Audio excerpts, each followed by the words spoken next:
if there was any persuasion by the American president or his senior officials, it would have been persuasion of the Pakistanis. They would have had to be persuaded. We don't need to be persuaded because we don't want war. We have enormous respect for the American presidency, and we will speak with that respect in mind. But broadly speaking, our understanding is a bit different. We are not interested in prolonging conflict. This is not the opening salvo in some sort of war. All it is retribution against the terrorists, period. So the US is important to us at all levels because, frankly, the Security Council, in a sense, is a small part of our relationship with the US, which is huge, whether it comes to trade, whether it comes to defense, whether it comes to intelligence sharing, whether it comes to our participation in the Quad, in the G20. There are just so many avenues in which we cooperate with the US, and then there is the phenomenally important Indian-American community, some 4 to 5 million people of Indian descent in America, who are the largest, most successful ethnic group when it comes to median income and so on. This is a very, very important community, and for us, we will do our very best, obviously, to get our message out to whoever in the US is prepared to listen. It's no accident that the Pakistanis have also sent a delegation abroad, but they're not going to as many countries as the Indian delegations are. They're focusing on what they consider a few key capitals, namely Washington, Brussels, London. That seems to be the thrust of the Pakistani effort. We have gone to all those capitals and more. But when I say we, I don't mean just me, all the other MP delegations. But in Washington, we'll have the interesting phenomenon of the Pakistani delegation in America on almost exactly the same dates. They've been in New York, I believe, today and tomorrow they'll be in New York. Thereafter, yesterday and today, I beg your pardon, in New York. Tomorrow onwards, they will be in Washington while we are in Washington on the same dates. So there's going to be some, perhaps, increase in interest because of the fact there are two dueling delegations, as it were, in the same city.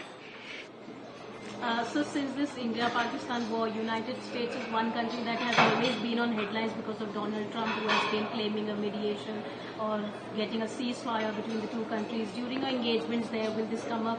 How do I know what will come up, Ayushi? We'll have to wait and see what questions people ask. Look, we have enormous respect for the American presidency, and we will speak with that respect in mind.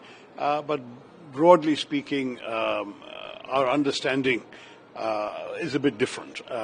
We had consistently said from the very beginning on May 7th that we are not interested in prolonging conflict. This is not the opening salvo in some sort of war.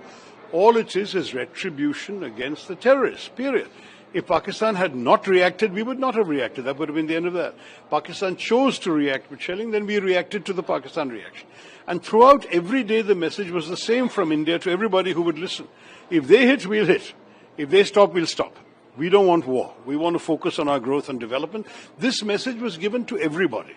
Our foreign minister was getting calls from other foreign ministers. He was saying the same thing.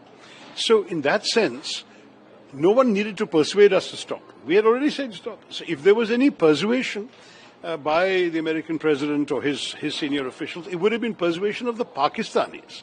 They would have had to be persuaded. We don't need to be persuaded because we don't want war. We want to focus on development. That's the basic message. So Western media seemed to have ignored India's proof of damage to Pakistani assets and relied on Pakistani military briefings. What will you say on Western media hypocrisy, who even called terrorists as gunmen? And since you are going to give interviews there, are you going to change? Let's wait and see till I actually encounter the Western media, rather than telling the Indian media first. But thank you, Ayushi, for the question. I'm forewarned. Last question. Washington, D.C. also holds headquarters of big financial institutions like World Bank and IMF. Yeah.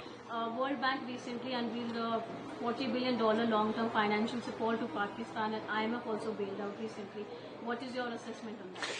See, we don't begrudge any country its development. If the money is to be spent truly on getting people out of poverty or helping deal with development issues, why would we object? We are humane. We believe in all the sort of well-being of the poorest of the poor in any country. But if that money simply enables Pakistan to divert more resources to supporting terrorism, to arming themselves to attack us, and so on, then it would be most unfortunate. And I hope that the World Bank and the IMF, both of which are bodies in which India does have some influence, I hope they will both be told by our diplomats there that it is extremely important to have complete safeguards to ensure that this money is only spent the way it's supposed to be spent. Money is, after all, fungible, right? Let's say you were going to spend 10 rupees on defense and somebody comes and gives you 20.